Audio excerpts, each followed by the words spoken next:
I'm here. I'm here winging it again. It's Friday. I'm Ronnie. Um, I don't know what I'm doing. In all seriousness. Now, actually, I do. I have a plan. I promise. So I'm trying to make a Friday series on Substack just to get me back into this mode of sharing content online, which I enjoy a lot. I do really enjoy it. It's kind of crazy.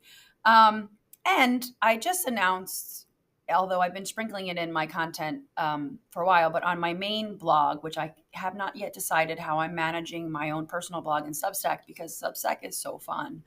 Um, I talked about the republishing of a new edition of a book I wrote 10 years ago, uh, which I'm really, really excited about. But I have a lot of active things happening. And so I can't, it's not my main focus. So I can't focus on it. So, but I really do want to start a series where I take a couple minutes on a Friday and kind of highlight one of the concepts in this book here on Substack. And so this is the old edition of the book. And I don't have the new edition with me of the book because it's home. And actually, my husband's reading it, which, I mean, he read it 10 years ago, like, haphazardly, probably didn't really pay much attention. But now he's like, no, you know what? I'm going to really read this. And he's really reading it. And so it's really fun to get, like, when you creatively do things and then your partner, because we do a lot of things together, but we also do have our own things, which I think is what makes a happy relationship. And so he's reading it now, and it's really fun for me. But anyway, so my new copy is home on his bedside table, and I have the old copy. And so my idea here was I was going to pick a concept of the book every Friday and just kind of talk about it briefly and kind of what it means to me and why it's in the book and how I apply it to my life, kind of thing. And so today, which I think is perfect. By the way, I will put the new cover of the new edition under the video because I'm really proud of that as well. And there's a whole story which I talk about on my main blog on ronnienew.com, which I'll link to that as well. That gives you a little bit of the story of how this republishing of this book came about. And I involve students. So I'm here in my office at the college because I teach full time and I'm an associate professor of computer science and information systems. And I involved a art class here at the community college and had students design covers for the new book. And it was an amazing experience. I love having the ability to give students real world, it's a real book that they're publishing, and then it's a portfolio piece for them. And so the new cover that you'll see below this video was designed by a student, and his name is on the cover. We gave him credit, and I just love the new look, and it's great. So, but anyway, so they don't have to show it here. But for this week's concept of the WYCWYC book, which stands for What You Can When You Can, which is my mantra and the way that I kind of accomplish all the things that I'm trying to accomplish on a daily basis, is chapter 2. Accept that perfect is never coming. So would I have liked to have the book here with me to show you? Yes. Am I going to let that stop me from doing what it is that I plan to do? No, I'm not. I'm still going to do it because I really do try to live the way in which I give others advice. And so this concept that accept that perfect is never coming, you should still progress and do what it is that you need to do or want to do or are trying to accomplish anyway. Of course, in the book, we apply that to a couple other concepts, mostly about healthy living, and your weight loss goals, if you have them, or your gym goals or whatever they may be. But it's really bigger than that. And what I've learned over the years that when we wrote this book, because I do have a co-author, Carla, who's also on Substack. I'll link to her as well. We really wanted a hands-on approach and to share concepts and ways in which we were dealing. Like, so this isn't some like crazy quick fix, like diet book or anything like that. It was really a mentality that we were adopting. And over the last 10 years, even since publishing the book, I've gotten even better at it. So it's definitely something that, and that's another chapter I'll point out for another time.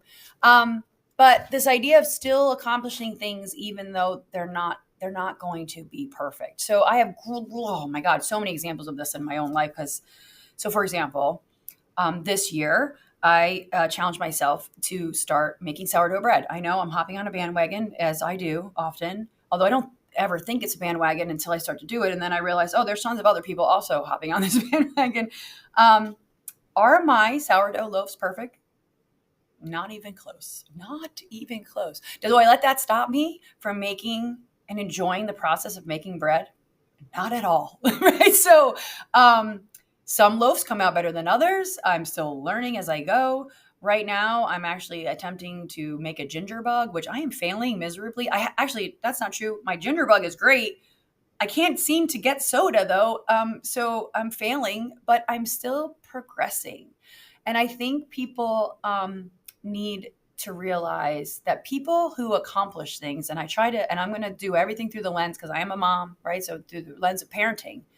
I'll bring up my youngest son, who I call him the budding artist. He was always interested in art and drawing and creating. And when he was younger, he's 14 now, but when he was younger, he was very upset that his drawings didn't look the way he wanted them to look. They weren't good enough.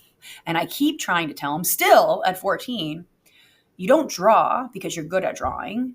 You draw because you enjoy drawing, and then you get good at it because you keep doing it. And that is now how I approach everything in my life. Weightlifting. I have been weightlifting for 15 years. I literally had a coach tell me when I started, maybe you should think about another sport. That's how bad at it I was. Okay. Am I great at it now? No, but I am a lot better than I was. And it's because I didn't let the fact that I was bad at it stop me from doing it. Look, I'm going to get teary even talking about this, that's crazy. But it is so true, right? So I feel like that concept in the book is a really big one. And by the way, the book is the philosophy of the book, What You Can, When You Can, is little changes, right? That you do when you can. And that leads to big changes over time. The book itself has very short, very brief chapters just to plant these seeds in your brain.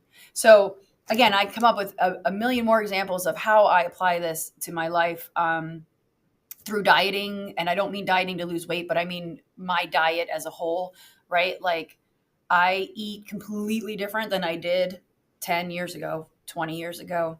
And it's not, it's a progress, right? So like I wanted to clean up my diet and eat more whole foods, more things that I made by myself, more, less processed. And I don't have any steadfast rules, right? And I'm not perfect. Still get hot dogs and chili dogs on a Friday night and a couple beers with my husband, or I still get pizza with the kids. But I'm not seeking a perfect diet, right? I'm seeking a progressively better diet every day. And now I feel I'm in a mode where that I can apply that very easily. So anyway, that's this week's chapter. I don't want to show the book again because that is not what it looks like anymore. I'm much more proud of how it looks now. So again, I will put some links underneath this video. I'm sorry, this one's more than 5 minutes. But I hope to do these every Friday. If I miss a Friday, that might happen too. I'm not perfect, but I'm setting a goal and I'm going to push forward as much as I can to make small steps, small progress towards that goal. So here I am, imperfectly here. Anyway, thanks for watching, guys. Until next Friday.